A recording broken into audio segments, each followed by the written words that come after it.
The sea off Normandy was glass calm at dawn, a deceptive silvery mirror.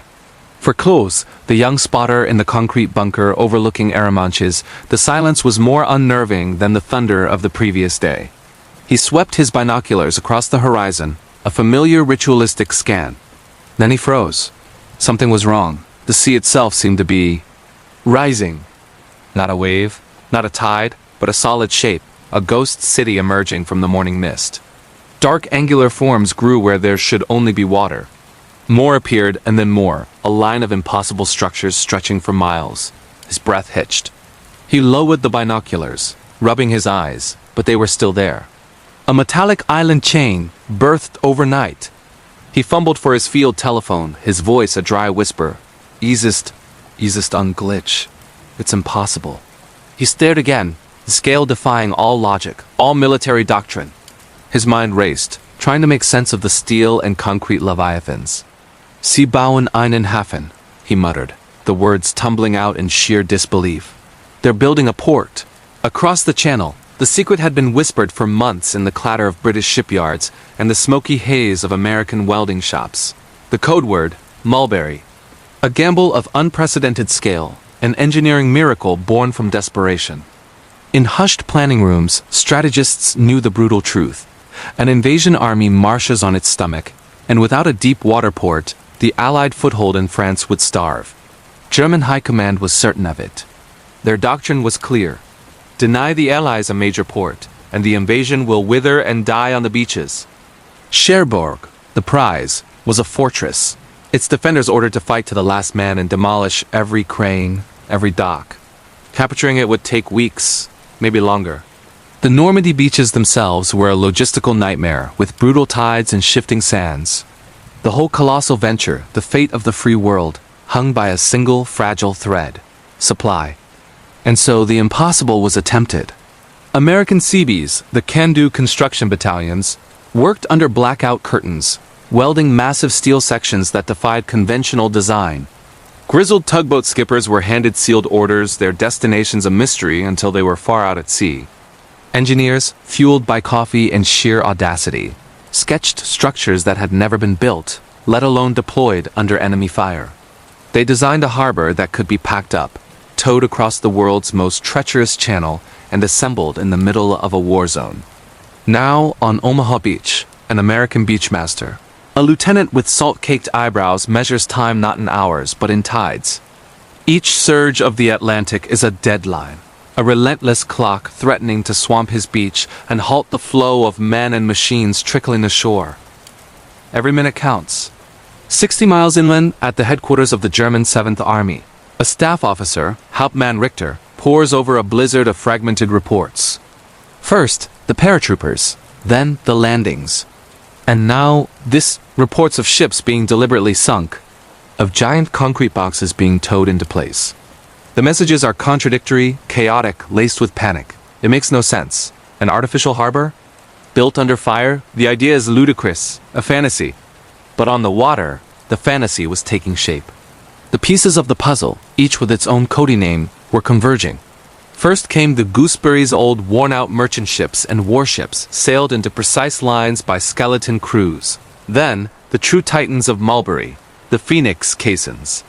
These were colossal hollow concrete blocks, some as tall as a 6-story building towed slowly and vulnerably across the channel. Following them were the whales, bizarre, flexible floating roadways that would connect the shore to the pierheads. And the pierheads themselves, the Spuds, marvels of engineering resting on adjustable legs that could rise and fall with the tide.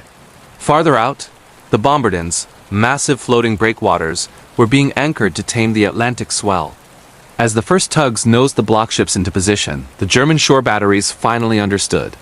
Shells began to rain down, sending plumes of water erupting skyward, bracketing the slow-moving vessels. On the lead tug, a Royal Navy skipper gripped his wheel, ignoring the chaos, his eyes fixed on his marker buoy. The plan was insane, but it was the only plan they had. Aboard one of the blockships, the demolition charges were set. The crew scrambled for the lifeboats. With a deafening roar and a shudder that ran through the sea itself, the first ship began to settle its back, broken its purpose not to sail, but to sink to form the first part of a wall against the sea. On the shore, alarms blared. Through his binoculars, the American engineer on Omaha watched the first gooseberry go down. He glanced at the sky, then at the sea. It had to stay calm. The sea just had to stay calm, long enough for the miracle to take hold. The sea erupts. Shells scream overhead, sending plumes of water skyward. On the decks of the old warships, the blockships, men don't flinch. Their eyes are fixed on the shoreline, on the men in small boats waving flags. A commander, stopwatch in hand, roars an order. Deep in the ship's guts, a sailor twists a key. A series of muffled thuds, and the old vessel groans, its iron plates complaining as it settles. It's not sinking. It's being placed, a perfect, deliberate sacrifice. One after another, the blockships go down, a steel breakwater rising from the waves, a thin line of calm in a sea of chaos. Beneath the churning surface, the real ballet begins. Divers, shivering in the frigid channel water, descend into the green gloom. Their job: guide the colossal concrete beasts, the phoenix caissons, onto their pre-marked graves on the seabed. Above, tugboat captains wrestle with their controls, engines screaming as they fight the relentless pull of the current, nudging tons of concrete into position with inches to spare. On the caisson tops, engineers, their hands numb and raw, frantically tighten massive bolts, connecting the sections that will form the harbor walls. They are racing against time, against the enemy, and most of all, against the tide itself.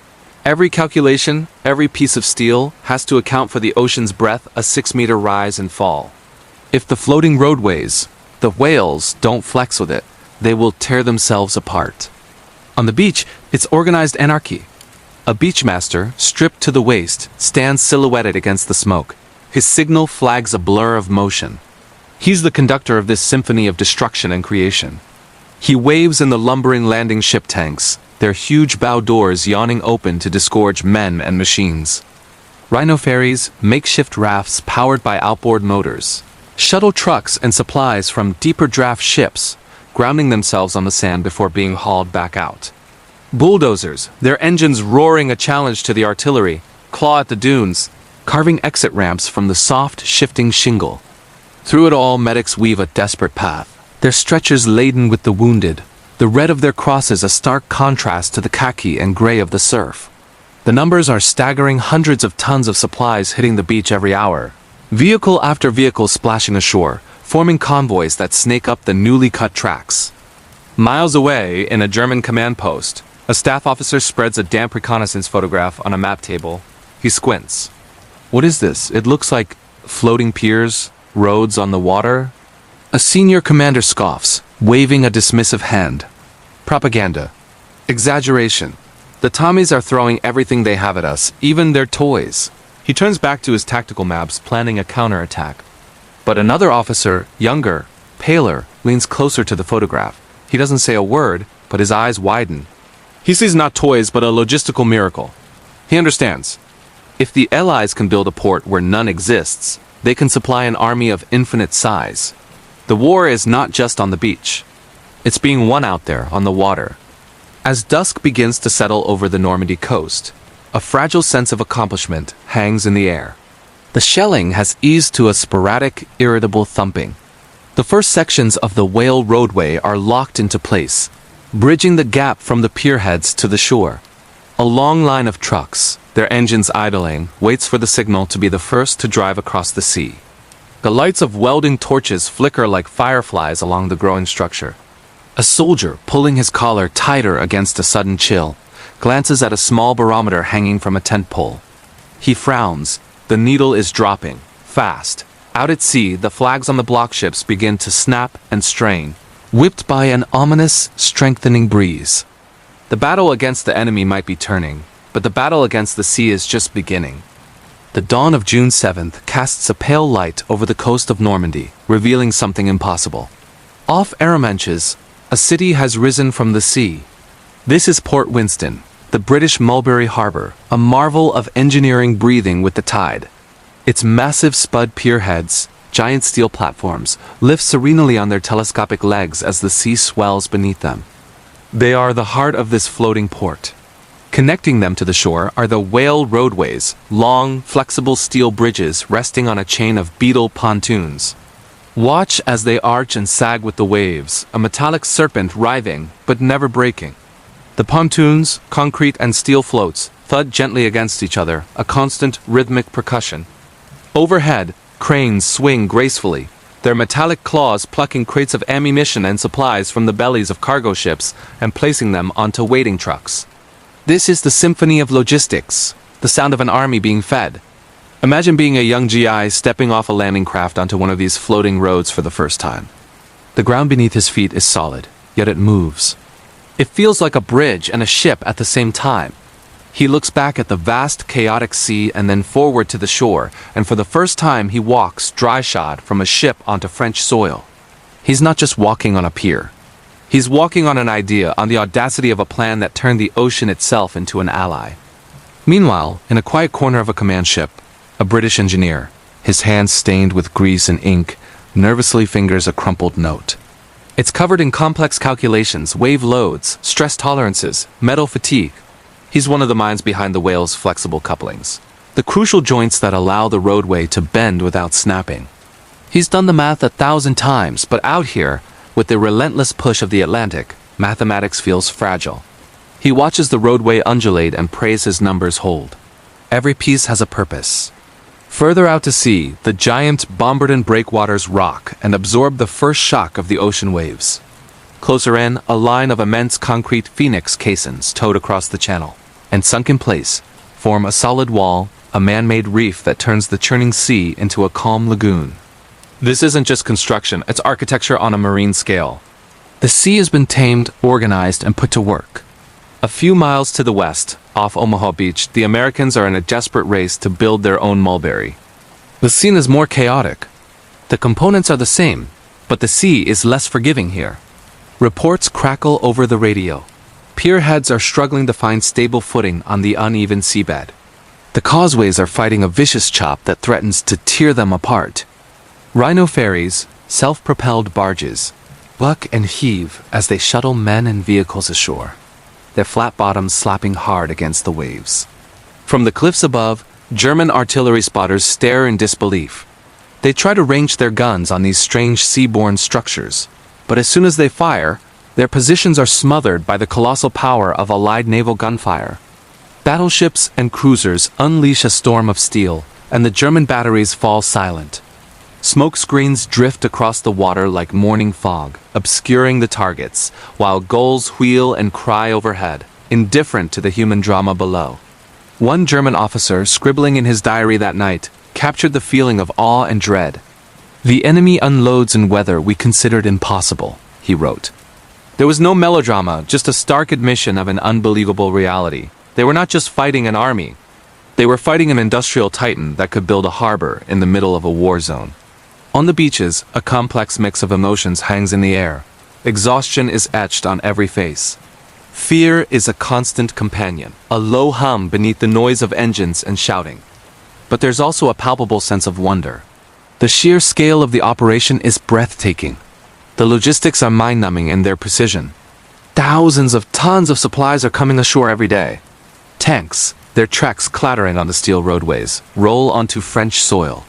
Drums of fuel are stacked high, forming a new metallic shoreline.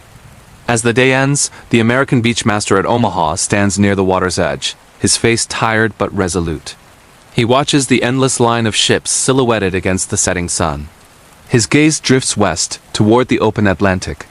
He notices a subtle change in the rhythm of the waves, a low, powerful swell beginning to run, longer and heavier than before. It's a sign of a distant storm, a gathering force. On a cluttered desk in a nearby command tent, a weather officer's latest forecast, a dire warning of an impending gale, lies unread, tucked beneath a forgotten coffee mug. The greatest test for this mechanical beast was yet to come. Sound of a howling gale, sudden and violent. The wind hit on June 19th without warning. A savage easterly gale that slammed into the Normandy coast. There was no gentle buildup, just a sudden furious explosion of nature's power. The sea, once a placid gray-green, was instantly whipped into a frenzy, turning a terrifying, churning white. The gale screamed over the artificial harbors. The great concrete bombardins, designed to break the waves, tore loose from their moorings. These colossal breakwaters, each weighing thousands of tons, were tossed about like bath toys, smashing into anything in their path. On the whale pier roadways, The steel spans juddered violently, straining against their supports. The flexible bridges, designed to rise and fall with the tide, were now being thrashed by waves that dwarfed them. Men clung desperately to railings, the wind so strong it was impossible to stand. They crawled on all fours over slick, bucking steel decks, the spray stinging their eyes like needles. The smaller beetle pontoons, the floating supports for the piers, were capsized one by one, their steel bellies exposed to the raging sky before being swallowed by the surf. Everywhere was chaos. The tugboats, powerful workhorses of the harbor, strained against their hawsers, their engines screaming a futile protest against the storm. The thick ropes, as thick as a man's arm, grew taut, singing a high-pitched note of unbearable tension before snapping with reports like cannon fire. A massive construction crane, perched precariously on a pierhead, swayed for a heart-stopping moment before toppling over, its great steel neck crashing into the sea with a plume of white water. A phoenix caisson, one of the giant concrete boxes forming the main breakwater, groaned under the assault, a deep, resonant sound like a dying cathedral, before it settled crookily on the seabed, its back broken. For the Americans at Omaha Beach, it was pure heartbreak. Their harbor, Mulberry, was taking a direct hit. The gale tore entire sections of the pier away, wrenching them from their foundations. Pierheads, the vital unloading platforms, were twisted into grotesque shapes of mangled steel. Trucks and jeeps parked on the roadways, waiting to be driven ashore, were pitched into the churning surf, disappearing beneath the waves. The carefully planned logistical miracle was being systematically dismantled by the storm, hour by agonizing hour. Aboard a command vessel, a U.S. Navy captain stared out at the unfolding disaster, his face a mask of grim disbelief. Every wave that crashed over the breakwater was a blow against his meticulously crafted timetable. The choices were impossible. Risk more men and equipment to save what was left? Or admit defeat and order a full evacuation of the harbor? Around him, officers shouted updates that were drowned out by the roar of the wind, their words snatched away before they could be fully heard. The sea was in command now. Through the static of the radio, German broadcasts crackled with a triumphant, almost gleeful tone. Der Gott Neptun Konferenz, a voice declared. Neptune fights for us. For a breathless, terrifying moment, it seemed true. It seemed the Allied miracle, the great gamble, had failed. The invasion, so dependent on this lifeline, was on the brink of collapse, not by enemy fire, but by the raw power of the English Channel. But then, a shift. In the British sector at Arromanches, stubborn resolve replaced despair. Port Winston, as it was nicknamed, refused to die. Amid the chaos, Royal Engineers were out on the bucking whale roadways, lashing spans together with heavy chains, their knuckles raw and bleeding. They worked in the teeth of the gale, driving new piles into the seabed, trying to anchor what the storm was trying to tear away. At low tide, when the sea momentarily retreated, bulldozers scraped thick layers of sea foam and debris off the decks, clearing the way for the work to continue. They would not be beaten. On the American shore, a grim decision was made. Mulberry was a lost cause. The wreckage was too severe, the damage irreparable in the time they had. The commander made the call. Abandon the harbor. The new plan was audacious in its simplicity. Return to the old ways. They would unload directly onto the open beaches, using the massive, self-propelled rhino ferries to shuttle tanks and heavy equipment from ship to shore. They would reconnect the surviving causeways and ramp up the unloading process through sheer brute force organization. It was a step backward, a return to the chaos of D-Day, but it was their only option. As dawn broke after 3 days of relentless storm, the wind finally began to subside. The scene was one of utter devastation. Wreckage littered the coastline as far as the eye could see. Twisted steel, splintered wood, and the ghostly shapes of sunken vehicles choked the shoreline. And yet, a sound. An engine coughed, sputtered, and roared back to life. A line of trucks, caked in salt and sand, began to form a queue on a stretch of cleared beach. At Arromanches, a battered but unbroken Spud pierhead settled level on the seabed as the tide went out, ready for business. Across the water, a German officer lowered his binoculars, his face etched with confusion. He had watched the storm with rising hope, certain it had delivered a fatal blow. But what he was seeing now, this grim, determined, impossible resurrection, he simply could not reconcile it with the utter destruction he had witnessed. In the days that followed the Great Storm, something astonishing happened on the coast of Normandy. The Americans, their Mulberry A utterly destroyed, turned their open beaches into a miracle of efficiency. They drove LSTs right onto the sand, their bow doors opening like giant mouths to disgorge tanks, trucks, and men in a continuous roaring flood. They turned a naked shoreline into a high-speed conveyor belt, improvising with a genius that left the Germans bewildered. Meanwhile, at Arromanches, the British Mulberry B was not just repaired, it was supercharged. Engineers worked relentlessly, and within days, the daily tonnage of supplies landing at this single, artificial port surpassed the most optimistic pre-invasion estimates. It was pumping out over 7,000 tons a day, a figure a permanent, established port would be proud to handle. Supplies were thundering ashore faster than any single captured harbor could have ever managed. When the heavily defended port of Cherbourg finally fell to the Allies on June 26, the victory was almost a footnote in the story of supply. The Germans had demolished it so thoroughly the harbor was choked with scuttled ships, the docks dynamited, the massive cranes twisted into steel skeletons, that it would take weeks to clear even a single berth. But it didn't matter. The Allied tide didn't even pause. The armies didn't stop for a single day because their lifeline wasn't a conventional port. It was the beaches. Let the scale of this achievement sink in. By the end of August, over 2 million Allied soldiers, 400,000 vehicles, tanks, jeeps, ambulances, artillery pieces, and 4 million tons of supplies had been landed across these beaches and through the one surviving Mulberry.